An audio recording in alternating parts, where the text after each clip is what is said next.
Hi, and welcome to Sunday with Mike. Today we'll discuss trussing, taking requests at school dances, vendors demanding music from you, and finally a locking IEC power connector. Grab a cup of coffee and join me. I'll be right back.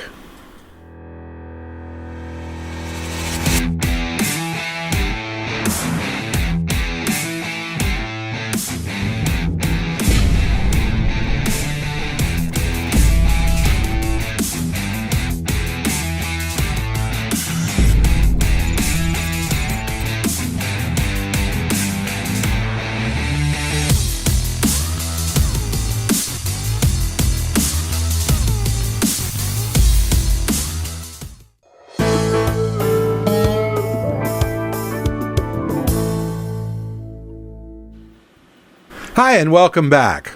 I've always loved the look of trussing. I guess it comes from my days of working with road shows and major concerts over the years.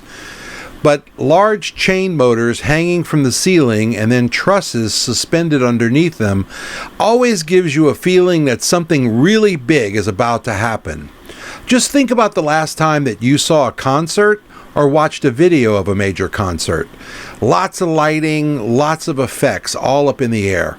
Until recently, I've never purchased any trussing for my own business because most of my clients wouldn't want anything that large.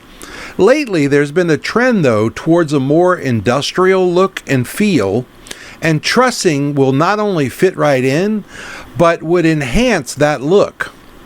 It also allows us to hang all kind of equipment from it. Imagine being able to hang your lights, speakers, projectors, screens, banners, and even TVs from your trussing. All of this is possible, and as I recently learned from a high school prom that we just did last weekend, I was able to pre-wire my new trussing with all of the DMX cables, power cables, and mount all of the O-clamps the day before, and this greatly reduced the amount of setup time that we had at the venue and any chances for mistakes.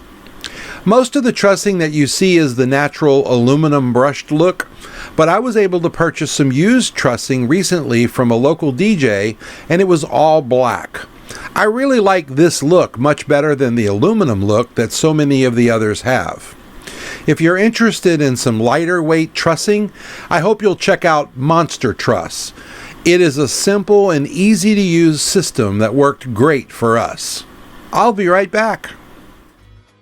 DJ Event Planner will change the way you manage and run your business. Streamline all of your procedures and software into one easy-to-manage system. DJ Event Planner, the ultimate online planning tool.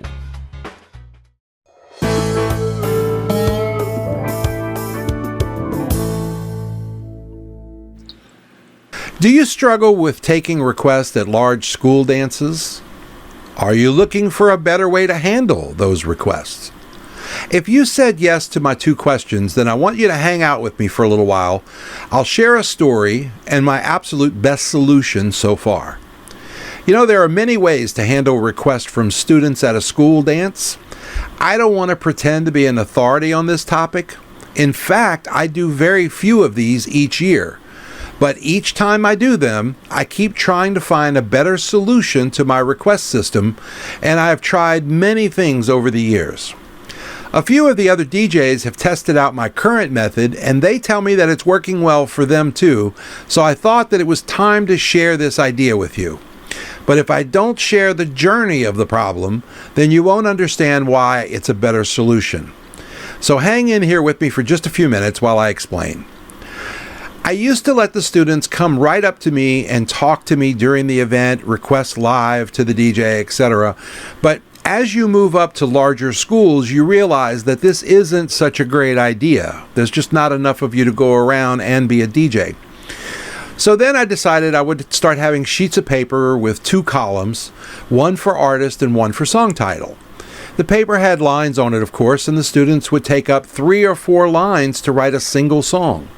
They would scratch through other students' requests that they didn't like and draw all kind of graffiti on the pages.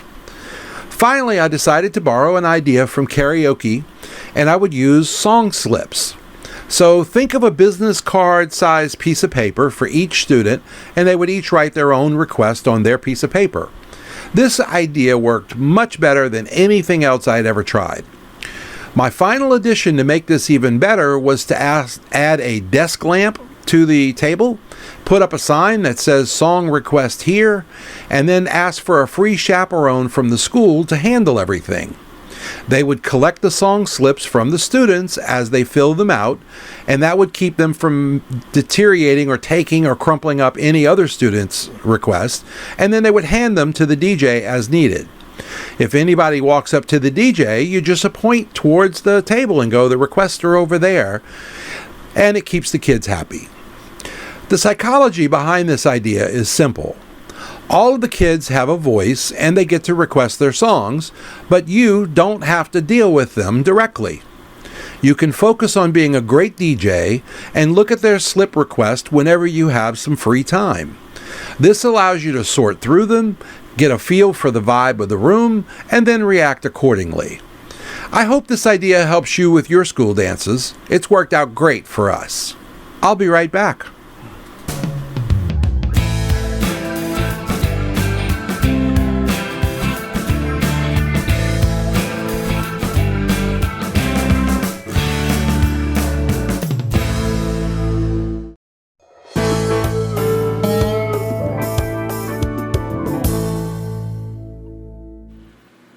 I recently had a very uncomfortable encounter with a video company, and I had never worked with them before.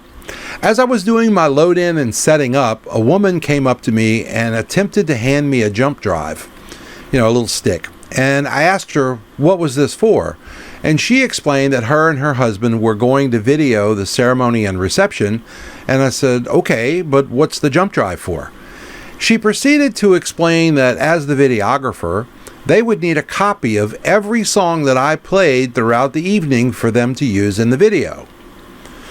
I reconfirmed what I thought I heard to make sure, and yeah, sure enough, she was asking me to break the law and give her copies of my music.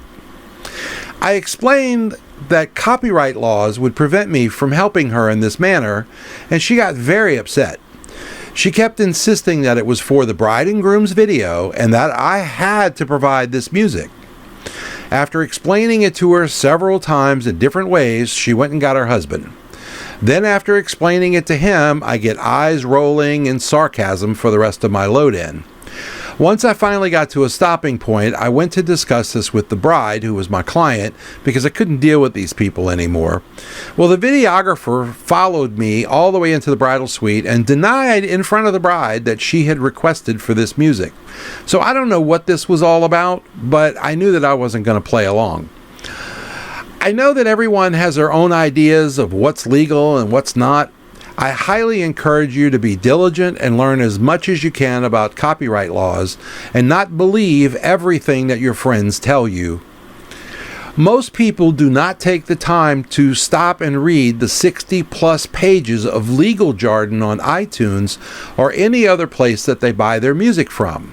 They just click on the I agree button. Personally, I wish Congress would go back to the drawing board and make this whole process easier, at least in the United States, so that everyone can understand and comply with the laws. But until they do, this topic will always be hotly debated. I'll be right back.